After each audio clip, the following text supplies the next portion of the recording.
안녕하세요. 세계 증시 현황과 글로벌 이슈를 심층적으로 살펴보는 한상춘의 경제를 보는 눈에 유선경입니다. 지난 주말 뉴욕 증시 S&P에 이어서 피치가 그리스의 신용 등급을 하향 조정했다는 소식과 함께 미국의 일부 소매업체 실적 쇼크로 인해서 하향 조정이 됐습니다. 이로써 뉴욕의 3대 지수 모두 2%대 가까이 내리는 모습을 보였는데요. 더 자세한 내용은 장윤정 캐스터가 정리해드립니다. 네, 지난주 금요일장 뉴욕 증시 마감 상황 살펴드리겠습니다. 말씀을 해주셨던 것처럼 뉴욕 증시는 피치의 신용등급 하향 소식을 비롯해서 그리스 악재가 시장에 그대로 나왔고요. 또 소매업체들의 실적 전망이 하향되면서 하락세를 연출을 했습니다. 마감 종가 확인하겠습니다. 네, 먼저 다우존스 산업평균 지수입니다. 금요일장에서 0.7% 내렸는데요. 12,512포인트 기록했습니다. 기술주 중심의 나스닥 지수 역시 0.7% 이상 내렸습니다. 2,803포인트 기록했고요. 마지막으로 대형주 중심의 S&P 500 지수 역시 0.7% 내렸습니다. 1,333포인트에서 지난주 금요일장을 마감을 했습니다. 네, S&P에 이어서 신용평가 회사인 피치가 그리스의 신용등급을 강등을 했습니다. 이로 인해서 그리스의 장기 국가 신용등급 BB 플러스에서 B 플러스로 3단계 하향 조정이 됐고요. 또 부정적 관찰 대상에 올랐습니다. 이 피치는 그리스가 외부 지원이 없으면은 이 부도가 확실한 데다 이 자금 지원 선결 조건으로 민영화가 이슈로 부각이 되면서 이 자금 지원 일정이 늦춰질 수 있다라는 점에 하향 배경을 설명을 했습니다. 네, 그리고 다우 종목 중에서는 월트 디즈니, 크래프트 푸드만을 제외한 28개 종목이 일제히 내렸습니다. 금융주는 이 그리스 우려, 모건 스탠리, 이 골드만삭스의 악재의 영향으로 하락하는 모습을 나타냈는데요. 따라서 골드만삭스 3.1% 급락하는 모습을 나타냈습니다. 이 금융위기 때 행한 이 모기지증권 딜 관련 추가 조사를 위해서 해당 중역들이 연방검찰에 소환될 수 있을 것이다라는 소식이 나왔기 때문입니다. 네, 개별 종목 가운데서는 의류업체 갭이 17% 이상 급락하는 모습 연출했습니다. 급감한 손익과 또 부진한 매출 실적 그리고 어닝 가이던스가 하향 조정된 영향 때문인데요. 또 갭은 하반기 들어서 면화가 급등, 중국 등 생산 지역에서의 임금 증가 소식으로 인해서 지출이 20% 이상 늘어나면서 소비자 물가 상승률이 불가피할 것이다라고 소식을 내다봤기 때문입니다. 또 여기에 에어로포스텔 역시 매출이 기대치에 못 미친 여파로 14% 이상 내렸고요. 또 엔테일러도 이익률 감소로 3% 이상 빠지는 모습을 나타냈습니다. 네, 반면은 서점 체인인 이 반셀 로블은 30% 급등하는 모습을 연출했습니다. 목요일 리버티 미디어가 주당 17달러, 10억 달러의 인수 계획을 발표하면서 개장하자마자 좋은 흐름을 이어갔습니다. 목요일장에 상장한 이 링크드인은 공모가 대비 100% 이상 오르면서 목요일장을 마감을 했는데요. 하지만 지난주 금요일장에서는 이 고평가 인식이 확대되면서 차익 매물에 밀리는 양상을 연출하면서 1% 이상 약세 흐름을 연출을 했습니다. 지금까지 뉴욕 증시 마감 상황 정리해드렸습니다. 네, 장윤정 캐스터 잘 들었습니다. 지난 주말 뉴욕 증시 국내외 다양한 악재들이 주가를 끌어내리는 모습이었는데요. 이에 대한 자세한 평가 미래에셋증권의 한상춘 부사장님께 들어보겠습니다. 네, 안녕하십니까? 네, 안녕하십니까? 네, 저희 미국장에 대한 평가부터 부탁드리겠습니다. 좀 어땠습니까?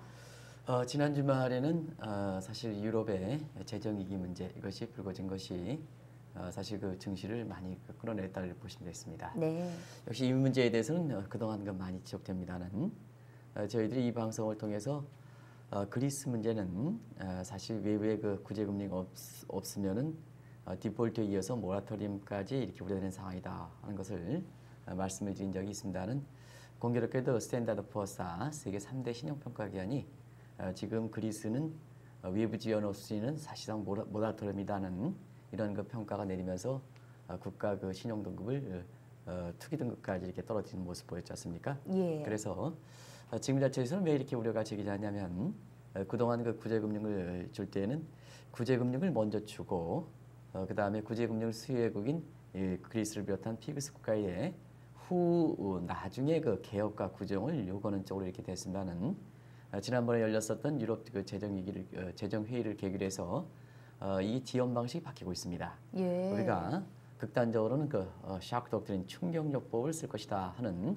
이런 말씀을 드렸습니다는 그 이전 단계로 이제는 그 구제금융을 지급하기 앞서서 개혁과 구제에 대한 성이 있는 프로그램을 내놔야 구제금융을 지급할 수 있다 하는 소위 선개혁 구조조정 후 구제금융 이런 쪽으로 지금 자금 지원이 바뀌고 있다고 보시면 되겠습니다. 예. 그만큼 유럽 지역 내의 그 핵심 국가들의 국민들의 반발이 상당히 심해짐에 따라서 이제는 그 구제금융도 쉽지 않게 아무리 핵심국이라도 쉽지 않게 그 지퍼볼 가능성이 있기 때문에 이런 지원 방식에 바뀐 것이 아닌가 이렇게 보고 있습니다. 네. 그렇다고 본다면 사실 그리스 국채라든가 이런 부분에 대해서 구제금융을 먼저 그 지원하지 않고 개혁과 구조정을 될 때는 이 그리스의 그 국채 같은 것은 투자 메리트로 상당히 떨어질 가능성이 높습니다. 그래서 그리스의 그 국채 수익률이 사실 사상 최고치에 오르는 이런 모습이 전반적으로 투자 심리를 위축시켰다 이렇게 보시면 되겠고요. 예. 또 한 가지는 골드만삭스가 위기 이후에 사실 금융기관 입장에서는 가장 승자의 독식 효과를 누리면서 월가의 그 기관 투자로서 주식을 매입하는데 가장 메이저 플레이어 역할을 했었거든요. 그러나 골드만삭스가 금융위 과정에서 여러 가지 그 도덕적으로 좀 이렇게 규정에 어긋나는 이러한 것이 속속 밝혀지면서 골드만삭스에 대한 어떤 감독기관의 강화 문제 또 조사 문제가 들어감에 따라서 일단 조사 결과가 나오기 전까지 메이저 플레이어로서 주식을 수요할 수 있는 이러한 것이 좀 약화되지 않겠나 하는 점에서 결과적으로 보면 그리스의 문제와 함께 투자 심리를 위축시킨 것이 비교적 그 큰 폭으로 이렇게 미개 주가를 끌어냈다고 보시면 되겠습니다. 예. 결과적으로 보면 과거에도 그런 말씀을 드렸습니다는 유럽 재정위기가 쉽게 끝나지 않을 것이라는 점. 예. 그리고 지금은 주식을 주가를 결정하는 데 있어서 경제 여건도 상당히 중요합니다는 투자자의 그 심리, 이 경제 심리가 상당히 중요한 점을 감안해 볼 때 소위 그 메이저 플레이어 금융사 중에서 아주 최고지에 올라가 있는 골드만삭스라든가 이런데 도덕적인 그 문제가 발생하면 투자 심리는 급격히 위축한다 하는 것을 말씀드렸는데요. 예. 그런 내용들이 지난 주말에는 속속 재확인됐던 것이 아마 지난주에 주가 증시 모습이 아닌가 생각합니다. 이런 점은 그 시간이 가면 갈수록 사실 국내 그 증권사들한테 상당 부분 시사점을 던져주지 않겠나 이렇게 보고 있는데요. 예. 결과적으로 보면 우리나라도 그 저축은행의 PF 사건을 계기로 해서 이런 그 도덕적 해임 문제가 사실 그 증시에서는 최대 화두가 되고 있습니다는 시간이 가면 갈수록 이렇게 증강현실 시대에 있어서는 도덕적 문제, 금융사고 문제 이런 문제들이 주가를 결정하는데 큰 요인으로 작용한다 이렇게 보시면 됐습니다. 이런 거는 국내 그 증권사라든가 또 주식시장에 참여하는 사람들 입장에서는 많은 그 시사점을 던져주는 것이 아닌가 이렇게 보고 있습니다. 네, 그렇군요. 이 밖으로는 그리스, 안으로는 국내 금융사 뭐 이런 안팎으로 문제가 있어서 또 하락세가 이어졌군요. 네네. 좀 이따가 좀 더 자세한 이야기 다른 주제로 나눠보도록 하겠습니다. 네네. 네. 다음으로 이머징 마켓인 브릭스 시장의 움직임도 살펴보도록 하겠습니다. 긴축 우려가 글로벌 경제 회복에 대한 부담을 주는 가운데 혼조세를 보이고 있는데요. 더 자세한 내용 살펴보겠습니다. 장윤정 캐스터 내용 전해주세요. 네, 계속해서 이머징 마켓 마감 상황 살펴보겠습니다. 먼저 상하이 증시부터 살펴볼 텐데요. 네, 중국 증시는 이 긴축에 대한 우려에 발목이 잡힌 모습입니다. 계속해서 전력 부족 문제, 또 중국 정부가 전기료를 인상할 수 있다라는 소식이 나오면서 전력주들이 일단 하락을 했고요. 따라서 지수 하락을 주도하는 모습이 연출이 됐습니다. 마감 종가 확인을 해보겠습니다. 네, 상하이 지수는 지난주 금요일장을 약보합세서 거래를 마쳤습니다. 2,858선에서 거래를 마친 모습입니다. 중국의 최대 발전업체인 이 환원에너지가 환원국제전력이 나흘 연속 약세 흐름을 나타내면서 4개월 내 최저치를 기록하는 모습을 나타냈는데요. 또 전력 부족이 전반적으로 악영향을 미칠 것이다라는 소식에 건자재와 소비재 업종도 약세 흐름을 이어갔습니다. 반면에 중국의 제2의 무선통신 회사인 차이나 유니콤은 이 3G 서비스 가입자가 증가했다라는 소식에 상승을 했고요. 그리고 그리전자는 4월 매출이 70% 이상 늘어났다는 소식에 강세 흐름을 이어갔습니다. 계속해서 홍콩 H지수 확인해 보겠습니다. 네, 홍콩 증시는 강보합권에서 마감이 됐습니다. 0.1% 오른 12,947포인트에서 마감이 됐습니다. 이 차이나 유니콤은 3G 서비스 가입자가 늘어났다는 소식에 상승을 했고요. 그리고 중국자원은 CLSA의 매수 추천에 힘입어서 강세 흐름을 이어갔습니다. 반면에 전력 부족과 긴축에 대한 우려가 나오면서 전력주와 부동산주는 약세 흐름 보였습니다. 인도 센섹스 지수 확인합니다. 네, 인도 지수는 1% 이상 올랐습니다. 18,326포인트에서 마감됐습니다.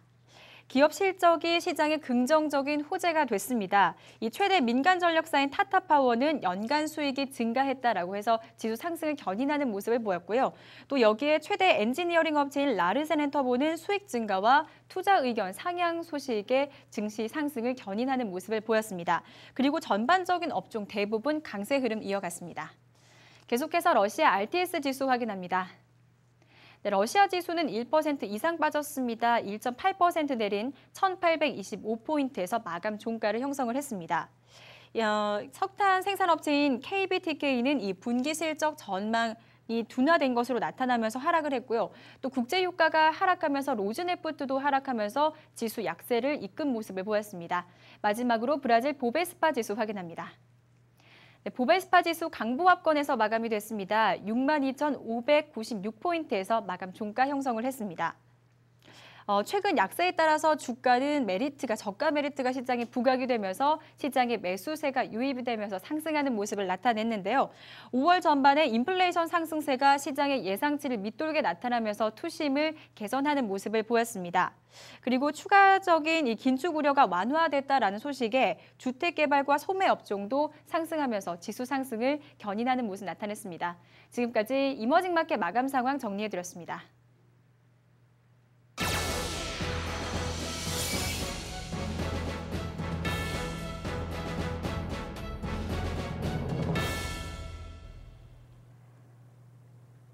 네, 최근 들어 외국인들이 연일 주식을 매도하고 있습니다. 그 성격을 놓고 논란이 분분한 것 같은데요. 이 외국인들의 투자 향방, 국내 주식에도 직접적인 영향을 주는 만큼 투자하시는 분들 입장에서는 굉장히 중요한 문제겠죠.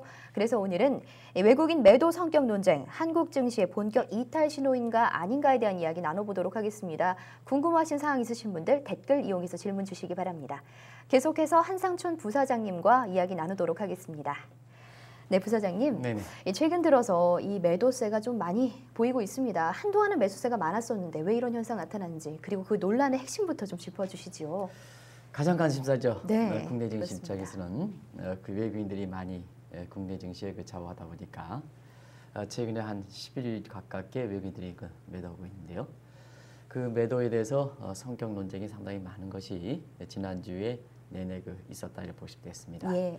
대체적인 시각이 이런 것 같아요. 일단은 비관론에 있어서는 이번 같은 경우는 다른 때 외국인들이 매도할 때는 좀 성격이 다르지 않느냐 하는 차원에서 이번에 매도세는 본격적으로 한국을 떠나가는 것이다.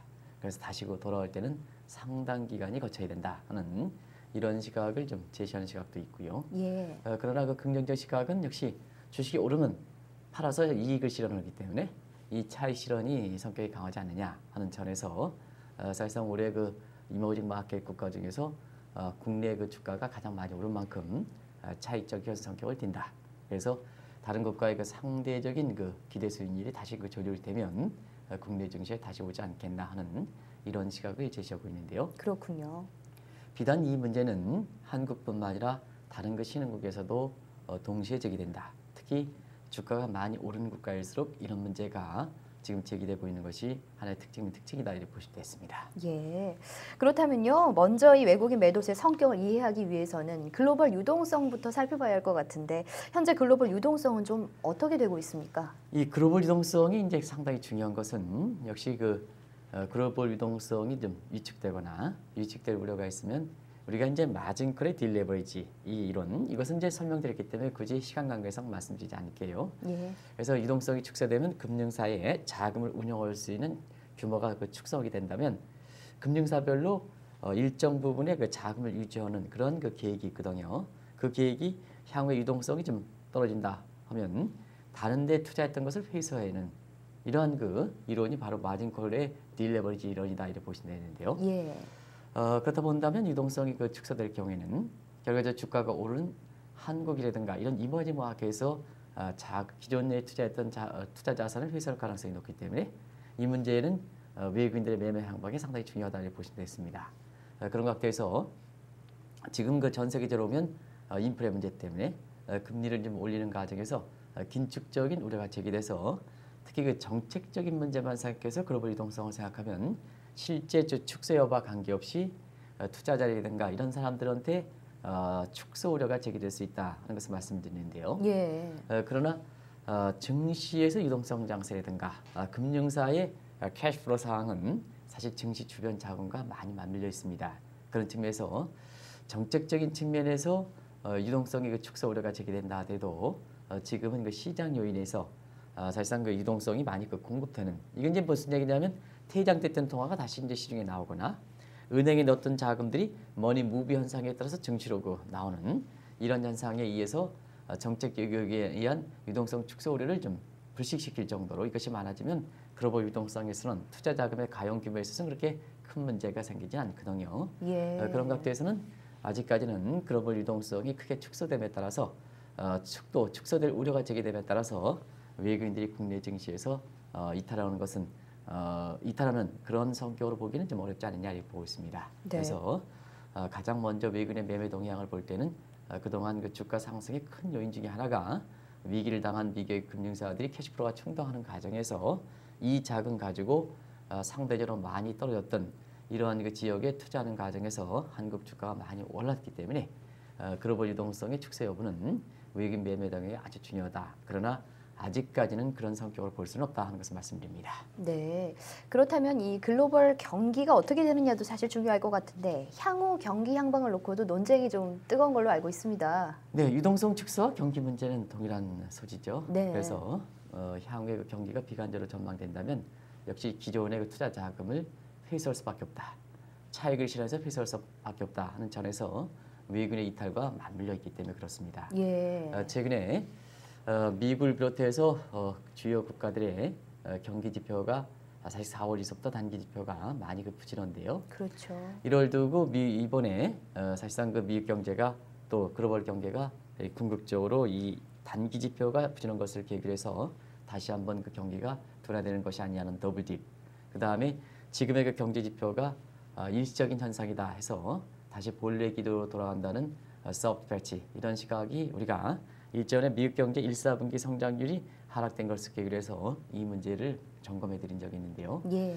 대체로 지금까지 나온 시각을 보면 4월과 5월에 단기 지표가 부진한 것은 역시 일본의 동지진 사태 문제, 그다음에 유럽의 재정위기에 따른 일시적 지표의 조정 문제 이런 문제가 많이 결부되어 있기 때문에 아직까지 경기 순환상의 회복 국면에는 추세적인 이러한 추세를 흐트러뜨리지는 않고 있다 이렇게 보고 있습니다. 그래서 미 연준도 이 소프트 패치론을 견제하고 있다는 시각을 말씀드린 적이 있습니다는 대체로 보면 글로벌 경기는 2, 4분기 이후에 1, 4분기에 또 4월달, 5월달에 단기 지표 부진을 극복하고 2월 이후서부터는 다시 번개도 회복 국면에 진입하지 않겠나 이렇게 보고 있거든요. 예. 그래서 향후에 지표가 부진한 거에 따라서 일적으로 투자 이익을 실현하는 기회가 될 수는 있긴 합니다는 또 그것이 한국을 비롯해서 신흥국의 외국인 매도세로 지금 나타나고 있긴 합니다는 이것이 추세적으로 이어지느냐 하는 차원에서 더블딥 가능성이 되면 추세적으로 이어지고 그렇지 못할 경우에는 사실 다시 돌아올 가능성이 높은데요. 네. 아직까지 경제적 측면에서 소프트 패치로 보는 시각이 강하다. 그래서 지금의 차익 실현이 추세적으로 이어져서 한국 증시라든가 신흥국 증시의 본격적인 이탈로 연결되기에는 아직까지는 가능성이 적지 않냐 이렇게 보고 있습니다. 네, 소프트 패치론이 조금 더 강하다 이렇게 생각하시는 것 같은데요. 그렇다면요, 이 어떤 정책을 추진하느냐도 사실 외국인 향방을 가늠하는데 참 중요할 것 같거든요. 정책적인 부분은 어떻습니까? 사실 정책적으로 보면 긴축 정책을 추진하거나 같은 강력에서 출구 전략을 취하면 아무래도 외국인들이 위축될 수밖에 없습니다. 예. 그래서 최근에 재정 정책과 통화 정책과 관련된 이런 긴축 축구 전략 그러나 추진하지 말아야 된다는 이런 독트린 논쟁은 향후의 외국인 매매 동향과도 상당히 관련이 있지 않냐를 보고 있습니다. 예. 아시겠습니다는 재정 정책 측면에서 시간이 가면 갈수록 더 거세지는 것 같은데요. 왜냐하면 사실 그 선진국들의 애프터 크라이시스 문제로서 재정 적자라든가 국가채 문제가 시간이 가면 갈수록 그 강도가 상당히 세지는 것이 지금의 그 모습이거든요. 네. 그래서 미국 내에서는 이 재정 적자를 줄여야 된다. 그런 차원에서 재정 지출을 바로 줄여야 된다 하는 것이 로커프 교수가 주장한 로커프 독트린이고요. 예. 그러나 지금 상태에서 미국 경기가 회복된다 하더라도 기반이 취약하기 때문에 이 상태에서 출구 전략이라든가 재정적으로 그 적자를 줄이기 위한 지출을 감소시킬 경우에는 미국 경제가 빨리 급락할 수가 있다 하는 이런 각도에서 정책의 일관성을 유지해야 된다 하는 차원의 크루그만 독트린 이것이 팽팽히 맞서고 있고 시간이 가면 갈수록 이 여기에 동조하는 학자들과 시장 참여들이 하면서 이 크루그만 독트린과 소위 그 로커프 독트린 간의 지지하는 계층들이 상당히 넓어지고 있습니다. 예. 이 지지하는 계층이 상당히 넓어진다는 것은 그만큼 미국 경제 현안 중에서 이 문제가 최대 관심사로 부각되고 있다 하는 것을 바로 보여주는 그 대목이다 이렇게 보시면 되는데요. 역시 그 재정 정책을 강구하는 주무부서가 미국의 재무부입니다. 그런 차원에서 미 재무부는 소위 로커프 독트린에 따라서 재정 지출을 바로 줄이는 것보다는 오히려 크루그만 독트린처럼 정책의 일관성을 유지하는 쪽으로 방향을 바꾸고 있다 이렇게 보시면 되겠습니다. 더더구나 연방 정부의 법정 한도가 이렇게 채워짐에 따라서 이 논쟁이 아주 심해지는데요. 지금 시간이 가면 갈수록 연방 부채 상환 한도를 8월 1일까지 확대함과 함께 이 지출 문제에 있어서는 역시 부유층의 대상으로 증세와 그다음에 복지비 지출은 가능한 줄인 쪽으로 이 최적의 그 솔루션을 찾지 않겠냐 하는 시각들로 가닥이 내 있습니다. 예. 그런 측면의 그 연방 부채와 관련된 정책 조항을 이렇게 누누이 세밀하게 뜯어보면 역시 그 기본 바탕은 크루그만 독트린에 이렇게 정신이 깔려 있다 이렇게 보시면 됐습니다. 그래서 재정적으로 바로 그 지출이 감소해서 증권사라든가 글로벌 그 금융사들을 좀 어렵게 하는 이런 상황은 다소 좀 가능성이 적다 하는 것을 말씀드리고요. 예. 통화정책 관련돼서 독트린 논쟁하면 여러 차례 걸쳐서 말씀드리긴 했습니다는 자산시장 포함 여부와 관련해서 그린스펀 독트린과 현 그 버냉키 독트린이 있다 하는 것을 말씀드립니다. 그러나 지금은 금융과 실물 간의 소위 그 따로노는 이분법 경제를 금융과 실물의 연계성을 강화시키기 위해서는 아무래도 자산시장을 감안해서 통화정책을 추진하는 버냉키 독트린이 사실상 그 맞는 전략이다 이렇게 보여지거든요. 예. 국내에서 아마 김증사 하는 총재도 지난번 금통위에서 시장의 예상과 달리 우리의 그 금리를 동결시켰는데요. 역시 이런 대목에서는 명시적으로 그런 언급 가능성이 적다 하더라도 이 부동산 부분의 어떤 침체 문제 이런 걸 감안해서 당시의 그 시장 예상과 달리 금리를 동결시킨 것이 아닌가 이렇게 보고 있거든요. 그래서 그 정신은 역시 그린스펀 독트린보다는 버냉키 독트린의 시각으로 이렇게 한국의 금통위원사에 깔려 있는 것도 개인적으로 추측하는 모습입니다. 그래서 지금은 부동산 시장의 미국 경기가 미국의 침체된 점을 감안해 볼 때 장기금리 인상 또 기준금리 인상 이런 문제에 대해서 상당히 신중하게 나가는 것이 지금의 벤 버냉키의 통화정책이다 이렇게 보여지거든요. 네. 그런 각도에서는 출구 전략이 2차 양적완화 정책이 철회된다 하더라도 그 위에 경기라든가 그다음에 자산시장에 문제가 있으면 양적완화 정책을 언제든지 자산 매각 방식으로 추진할 수 있는 여지를 열어놓고 있고요. 근데 우리가 관심 있는 미국의 금리 인상 문제는 사실상 비교적 긴 시간 동안 신중하게 결정하지 않겠나 이렇게 보고 있습니다. 네, 정책에 관한 독트린도 많고 이 논쟁도 활발한 것 같습니다. 예, 지난번에 그거를 이제 저한테 네. 물어본 시각이 있어요. 네. 미국의 출구 전략 방식이 선금리 인상 후 자산 매각 방식 이런 방식으로 이렇게 얘기하는 시각이 있는데요. 그것이 미국 경제에서 보면은 상당히 경기가 빨리 가는 거 아니냐 하는 쪽으로 해석하는 시각이 있고 우리 장캐스께서도 인터넷에 나오는 얘기를 그대로 이렇게 얘기해서 경우에 따라서는 사실상 그런 인상을 가질 수가 있어요. 그러나 사실 그 금리 인상 방식과 자산의 매각 방식은 지금 상태에서는 탄력도를 봐야 됩니다.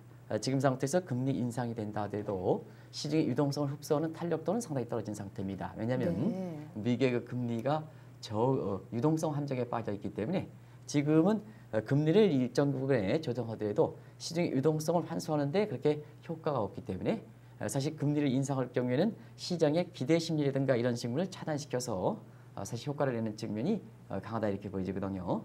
그러나 자산을 매각하는 방식 이런 방식을 취할 경우에는 사실 유동성을 직접적으로 환수하게 됩니다. 네. 그래서 일전에 한번 말씀드렸습니다는 양적 완화정책 철회는 자산을 매각하는 해서 유동성을 흡수하는 것이 아니다. 왜 소극적 의미의 출구 전략이다 얘기하느냐 하면 정책 시한이 6월 말로 종료되면 더 이상 끌고 가지 않는다는 얘기입니다. 그러면 기존에 나와 있는 유동성은 중앙은행에서 흡수하지 않는다는 얘기거든요. 이게 이제 국내 증시 전문가들이 좀 한 번 정도는 잘 따져봐야 되는데요. 무조건 출구 전략이 그 2차 양적 완화 정책이 종료가 되면 시중의 유동성이 축소되는 거로 생각하시는 분들이 상당히 많습니다는 그리고 이론적 근거가 상당히 약한 상태입니다. 이 정책 시간이 맞물려 있으면 그동안 공급되는 유동성은 정부가 환수하지 않겠다. 그대로 시장에 남겨놓겠다는 얘기입니다. 예. 그리고 자산을 매각하거나 금리를 인상할 경우에는 적극적인 매출구 전략이라는 것은 기존에 내놓았던 유동성을 흡수하는 중앙은행이 적극적으로 흡수하는 이러한 효과가 있기 때문에 적극적인 출구 전략이다 이렇게 보시면 되겠는데요. 그러면 적극적인 출구 전략에서 금리 인상은 상당히 강도가 세지 않느냐 하는데요. 지금 미국의 입장에서 보면 유동성 함정에 빠져 있기 때문에 금리가 어느 정도 일정한 수준이 되기 전까지는 금리를 인상한다 하더라도 시중의 유동성을 흡수해서 경기라든가 자산시장에 미치는 충격이 그렇게 생각만큼 크지 않습니다. 오히려 자산을 매각해서 직접적으로 유동성을 좀 흡수할 때는 사실 직접적으로 유동성을 흡수하는 거기 때문에 오히려 출구 전략의 목적이라든가 그 다음에 시중의 유동성을 흡수하는데 굉장히 큰 효과가 있거든요. 네. 그래서 금리가 유동성 함정에 빠져 있으면 금리 인상보다는 자산을 매각하는 방식이 더 적극적이면 출구 전략이다 보시면 되겠습니다. 예. 그래서 연준이 경기 안정이라든가 이런 게 흐트러져서 그런 게 아니고 경기 안정을 시켜다 보니까 지금 유동성 함정에 있는 상태에서 보면 서서히 소극적인 출구 전략 2차 양적 완화 정책을 완화시키고 그 다음에 시중의 유동성 효과가 생각만큼 크지 않은 금리 인상 부분을 먼저 들이대고 나중에 문제가 있으면 가장 강도 있는 바로 자산을 매각하면 시중의 유동성이 바로 흡수되는 이러한 그 자산 매각 방식을 이렇게 취한다 보시면 되겠습니다. 이런 것이 미 연준의 출구 전략이라든가 통화 정책을 가는데 크게 기조가 흐트러진 것은 아니다 하는 것을 말씀드립니다. 예. 이런 것을 잘못 읽는 일부 이렇게 그 시장 참여들 증시 전문가들이 상당히 미국 경제가 굉장히 과잉적으로 좋기 때문에 금리 인상 변수를 먼저 들이댄다 이런 쪽으로 이해하는 시각은 미국의 그 통화정책 당국자의 의도를 잘못 해석하는 부분이다. 그리고 출구 전략 추진은 수순에 있어서 사실상 그 점진적인 출구 전략을 추진하는 그래서 1930년대 에클스의 실수를 다시 한번 저지르지 않는 이러한 그 미 연준의 출구 방책과는 잘못 읽는 해설이다 하는 것을 말씀드립니다. 네, 출구 전략 등에 관한 좀 더 정확한 시각까지 짚어주셨습니다. 네, 그렇다면요. 최근 사실 외국인들이 이렇게 자꾸 팔고 나갈 경우에 이런 국내 이런 시장에 대한 해외 시각이 좀 변했지 않냐라고 우선 생각할 수가 있거든요. 국내 시장에 대한 해외 시각 좀 변했습니까? 네, 당연히 외국인들의 매도가 되면 사실 글로벌 유동성이라든가 경기라든가 정책적 측면에서 큰 변화가 없으면 투자 대상국인 한국에 대해서 해외 시각이 흐트러지느냐 이 문제도 이제 변수로 생각해지는데요. 지금 한국 경제에 대한 해외 시각, 뭐 CDS 금리라든가 외평채 가상금리라든가 국가 신용등급상에는 큰 변화가 없습니다. 네. 우리 같은 경우에는 그동안 한국 경제 해외 시각을 할 때 글로벌 스위스 바시라든가 미사 선사이라든가 다이나믹 코리아라든가 그것이 궁극적인 합작품인 무디스의 국가 신용등급 상향 조정으로 이렇게 연결되어 왔습니다는 지금은 그 이후에 추가적으로 개선되는 추세는 없어도 우리 경제에서 해외 시각이 흩어지는 것은 크게 그 문제도 크게 변화가 없다 이렇게 보시면 됐습니다. 다만 CDS 금리가 이렇게 소폭 상승하는 문제에 있어서는 사실 지금은 그리스의 디폴트라든가 이런 문제 나오면 마진 콜의 딜레버리징이기 때문에 이것이 전 세계에 확산되는 이러한 그 문제가 생기거든요. 예. 그런 각도에서 우리의 그 공포지수라든가 CDS 금리라든가 이런 것이 소폭 상승하는 거지 우리의 그 기초권이 흩어져서 한국 경제는 해외 시각은 지금은 큰 변화가 없다 하는 것을 말씀드립니다. 네, 그렇다면요. 투자 메리트도 좀 함께 따져보고 싶습니다. 이 부분은 좀 어떻습니까? 외국인들 어떻게 보고 있나요? 이 부분은 상당히 시청자분이 관심이 돼야 될 거로 봅니다. 예. 그래서 이 부분에서는 다소 좀 원래 그 투자하면 투자할수록 투자에 대해서 기대 승률은 떨어지는 것은 사실이거든요. 네. 그게 이제 보통 한계 효용 체감 법칙이다 이렇게 이제 보시면 되겠는데요. 그런 측면에서 보면은 최근에 그 한국에 대해서 외국인들이 어떤 쪽에 투자 매력도를 느낄까 했을 때는 한국 국제유가에 대해서 많이 의존하기 때문에 이 유가가 떨어지면 한국 경제에 대한 또 한국 증시에 대한 투자 매력도를 높게 이게 평가합니다. 대체로 100달러를 그 상한을 하는데요. 최근에 보면 국제유가가 100달러대 이렇게 움직이다 보니까 이 유가적인 측면에서 한국 경제의 매력도 좀 떨어진 것을 생각한다 이렇게 보시면 되겠습니다. 예. 그리고 최근에 한국에 그 자금이 들어오는 것은 역시 금리 차에 따른 특히 미국과 한국의 금리 차이는 달러 캐리 자금들이 많이 들어오는데요. 이 부분은 한때 10년 만기 미국 국채 수익률이 한 4%대에 근접하다가 그래서 캐리 자금에 국내 유입할 수 있는 매력도가 떨어지다가 최근에 미국의 여러 가지 연방부채 상환 문제라든가 이런 불안 요인에 대해서 국채 수익률이 좀 다소 떨어지고 있습니다. 그런 측면에서는 캐리 자금이 유입될 수 있는 여건 자체는 다소 좀 호전되고 있다 이렇게 이제 보시면 되겠고요. 예. 또 한 가지는 가장 중요한 것이 원달러 환율인데요. 외국인들이 투자하면 투자할수록 원 환율은 떨어져서 사실상 환차익이 될 수 있는 소지는 적어진 건 사실입니다. 이거는 한국 경제 여부가 크게 관계가 없는 부분이거든요. 투자하면 자연히 환차익이 줄어드는 겁니다. 그런 각도에서 우리 적정 환율 수준이 1,070원 정도 내연점을 강을 그릴 때 지금 1,080원, 1,090원 환차익의 소지는 분명히 줄어들고 있다 하는 것을 말씀드립니다. 이것은 우리 경제의 기초 여건에 관계없이 당연히 투자하면 환율이 떨어지고 환차익은 줄어든다. 그래서 추가적으로 국내 그 투자자들도 환차익의 소지가 적기 때문에 자금이 들어올 수 있는 소지는 적어진다 하는 것을 말씀드리고요. 네. 또 한 가지는 yield 갭이라 해서 이것은 이제 우리나라에서 보면은 투자할 수 있는 이러한 매력이 중에 가장 종합적인 지표에 해당되는데요. 대체로 보면 5% 이상일 때는 매력도가 있습니다. 그래서 계속되는 한국 증시의 집중적인 투자로 인해서 지금 yield 갭이 6%까지 떨어지고 있는데요. 전체적으로 보면 국별로 투자 기대 수익률적인 측면에서는 한국이 최근에 많이 떨어진 건 사실입니다. 이건 왜 그러냐? 그동안 한국 증시에 자금이 가장 많이 유입되기 때문에 나타나는 자연스러운 현상이다 이렇게 보시면 되겠습니다. 네. 그래서 최근에 외국인의 매도세도 결국 국별 기대 수익률이 이렇게 국가 간에 이렇게 변화가 되는 과정에서 자연스럽게 조정을 할 수밖에 없다 하는 것을 말씀드립니다. 네, 오늘도 정말 좋은 말씀 많이 해주셨는데요. 내일도 더 좋은 말씀 기대하겠습니다. 고맙습니다. 네, 고맙습니다. 네, 오늘 오후 4시 마켓 포인트가 방송이 됩니다. 투자 이슈와 포인트를 점검해드리는 방송이니까요. 많은 관심 부탁드리겠습니다. 오늘 한 주를 시작하는 월요일이죠. 5월도 끝자락인데요. 마지막 주인 만큼 더 힘차게 하루 시작하시기 바랍니다. 저희는 내일 다시 찾아뵙겠습니다. 고맙습니다.